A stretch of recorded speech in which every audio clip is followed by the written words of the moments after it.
Salut, aujourd'hui on se retrouve pour une nouvelle vidéo un peu différente. On va aborder un sujet que beaucoup je pense seront intéressés, les surchauffes de la Play 4. Donc vous savez très bien qu'on dirait un avion au décollage quand il y a un peu de poussière à l'intérieur, donc on va vous la démonter, on va vous expliquer un petit peu les différentes étapes pour lui redonner un peu vie et pour justement vous pousser à continuer à jouer. Du coup, moi ce que je fais c'est que j'utilise une feuille de papier où on va dessiner un patron de la carte mère avec tous les emplacements de la vis, enfin de chaque vis, pour pas galérer au remontage. C'est un petit plus. Donc là il faut commencer par le disque dur. Donc on le retourne et on vient donc déclipser ce petit cache. Là. Et donc on a une vis cruciforme.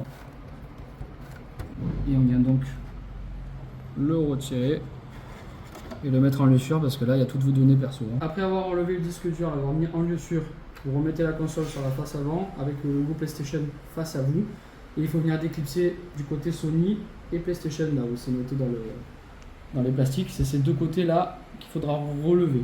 Donc c'est quand même assez costaud. Et ça se lève donc comme ça. Bon, vous voyez, elle n'est pas très sale. Le ventilo n'est pas sale, mais par contre, les aérations qui sont sur les côtés, les petites buses, là, ici, on voit qu'il y a un petit peu de poussière. Ce qui est normal, parce que c'est une console qui a quand même quelques années déjà, mais elle est quand même plutôt propre. Une PlayStation 4 Pro qui tire. Hein. On va commencer par démonter cette plaque en fer là. Parce qu'il y a l'alimentation en dessous, c'est ce qu'il faut enlever en premier. Donc là, c'est du Torx en 8. Ensuite, il faudra retirer les deux vis Torx en 8 qui tiennent l'alimentation. On retourne la console, il faut que le disque dur soit vers vous. Suivant la Play 4 Pro, il faut avoir une vis là, une vis ici, une vis ici. Donc nous on en a que deux. Il va falloir venir retirer les deux petits autocollants là. Un ici et un là. En l'occurrence, moi sur la mienne, j'en ai qu'une de vis. On va la retirer. On va mettre le disque dur face à nous. Il faudra déclipser de ce côté-là où vous avez l'alimentation et le disque dur. Donc on vient soulever des deux côtés. C'est normal que ça fasse des bruits, c'est l'éclipse. Hein. Donc il faut venir. C'est un petit peu sale aussi. Parce que l'air rentre sur les côtés, donc forcément là on a le ventilo, c'est là où ça va être le plus obstrué. On a deux types de vis, on va toujours avoir les petites Torx en taille 8 et des petits cruciformes. Donc au préalablement j'ai déjà dessiné sur ma feuille le positionnement de toutes les vis sur la carte mère. Donc après avoir enlevé toutes les vis, donc les Torx et les cruciformes, on va venir enlever toutes les petites nappes et tous les petits branchements pour pouvoir ouvrir la grille. Là ici à noter, vous allez avoir deux fils noirs, un fil blanc, ici c'est la Wi-Fi. Il faut faire vraiment très attention. Et après c'est pas compliqué, vous prenez, vous tirez, ça se déclipse. Hein. C'est un petit peu dur parce que c'est bien clipsé, mais j'enlève un peu la poussière en même temps. Voilà. Donc il faudra faire attention quand vous enlevez la grille de pas arracher un fil. Après vous avez des nappes, alors soit vous avez des petits supports comme ça qui vont tenir, qu'on va venir relever et tirer, soit vous tirez directement sur la languette bleue et ça sort. Donc là on enlève tout. Normalement il n'y a pas besoin de forcer, ça sort assez facilement. Donc on fait le tour au fur et à mesure. Et là ici on finit par débrancher l'alimentation du ventilateur. Donc là c'est pareil, on tire gauche-droite, on s'aide un petit peu et ça sort. Et là on peut donc enlever la grille. Là vous avez des petits dissipateurs de chaleur. Ici c'est la mémoire de la console. Et là le processeur. Donc nous ce qu'on va faire, ce qui nous intéresse aussi, c'est pour ça qu'on fait ce démontage là, c'est venir changer aussi la pâte thermique. On va venir enlever ce petit support en fer et on va avoir directement la pâte thermique. Une bonne pâte thermique, vraiment dissipatrice de chaleur très performante. Ça c'est très important parce que au plus votre console va surchauffer, au moins vous allez avoir de performance en fait. Donc c'est pour ça que c'est bien de la nettoyer de temps en temps et de changer cette pâte thermique pour pouvoir tout récupérer comme à l'usinage en fait. On va venir dévisser ces deux petites vis. Faut vraiment faire très attention parce que là c'est vraiment le cerveau de la console. Pour pouvoir sortir la carte mère, il va falloir enlever. Alors sur certains modèles on peut la sortir comme ça, mais sur ce modèle là, on tombe bien doucement, il faut venir sortir l'alimentation en premier. Donc l'alimentation, elle se sort très facilement. Il faut faire attention aux petits fils qui sont donc ici. Donc vous pouvez soit déclipser de là, où il y a la carte mère, ou soit si vous avez peur directement sur l'alimentation, sachant que le fil il est un petit peu coincé dedans. Donc on fait gauche-droite. N'hésitez pas aussi à nettoyer si vous voyez que c'est poussiéreux. Bon là ça va, c'est quand même assez propre, mais s'il y a de la poussière, vraiment n'hésitez pas à nettoyer aussi l'intérieur. Alors du côté de la face avant où vous avez les deux USB, on vient attraper la carte mère et on vient la sortir.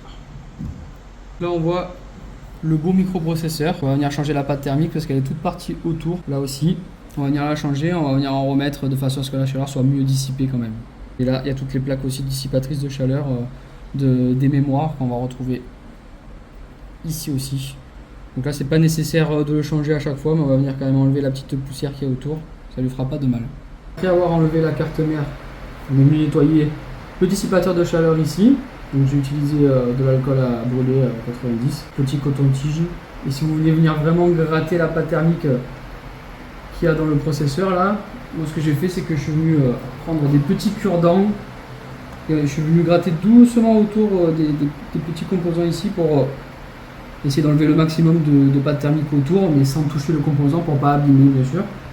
Et ce qui est vraiment très important quand vous avez du coup la carte mère, c'est de garder ici tous les dissipateurs donc, de pâte thermique pour la chaleur. C'est très important ça parce que ça vient vraiment se poser sur toutes les mémoires. Donc vous en avez de ce côté-là.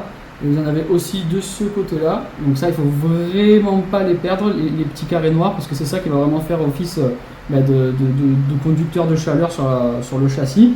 Et le ventilo va venir brasser toute cette chaleur-là. Si vous avez perdu ça, ça va surchauffer, c'est vraiment pas bon. Si on veut aller vraiment chercher encore plus loin, on peut venir enlever, donc on a deux petites vis cruciformes ici et 4 là.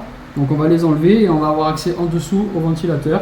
On va avoir accès aussi au radiateur qu'il faut bien nettoyer. Une fois les vis retirées, on va venir rattraper le châssis, peu importe, hein, juste en faisant attention de ne pas arracher les fils. Et on va avoir accès au radiateur qui est bien sale. Donc ça c'est vraiment important de nettoyer parce que vous avez le ventilo ici qui est une turbine qui va brasser l'air, donc l'air chaud du processeur vers le radiateur. Et là on voit bien qu'il n'y avait plus d'accès d'air, plus d'échappatoire. Et donc on va vraiment même plus à travers. Là, la petite astuce c'est le petit aspirateur avec la brosse. Et on va venir donc aspirer là et aussi venir aspirer vraiment sur les côtés, les petites aérations, parce que c'est là que le ventilo va prendre sa prise d'air.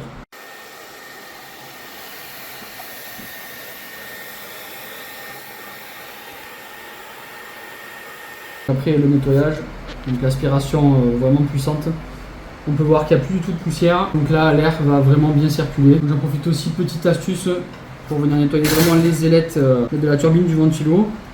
C'est très important que tout soit bien nettoyé. Donc le mieux c'est vraiment d'aller au coton-tige vraiment dans chaque pale de ventilo. Ça vous enlève vraiment toute la poussière et vous êtes sûr qu'il y aura un bon flux d'air à la fin. Donc on va tout remonter. Après remontage, on va venir remettre la pâte thermique sur le processeur. Donc là le processeur est rectangulaire, donc on va venir en mettre, c'est vraiment pas énormément, hein. Un peu comme une graine de riz, on va dire. Voilà. Là ça suffit, il faut vraiment pas en mettre beaucoup parce qu'une fois que on aura remis la carte en place, forcément sur le dissipateur ça va venir écraser la pâte et donc ça va venir envelopper tout le processeur. Donc, remettre en place en faisant attention, parce qu'une fois qu'on aura posé la carte mère, il ne faudra pas la relever pour justement pas faire bouger la pâte thermique. Il faut vraiment que ça prenne une forme et que ça ne bouge plus. Donc on vérifie tout bien et on vient la mettre en place. On ne touche plus. Ensuite, il y avait ça.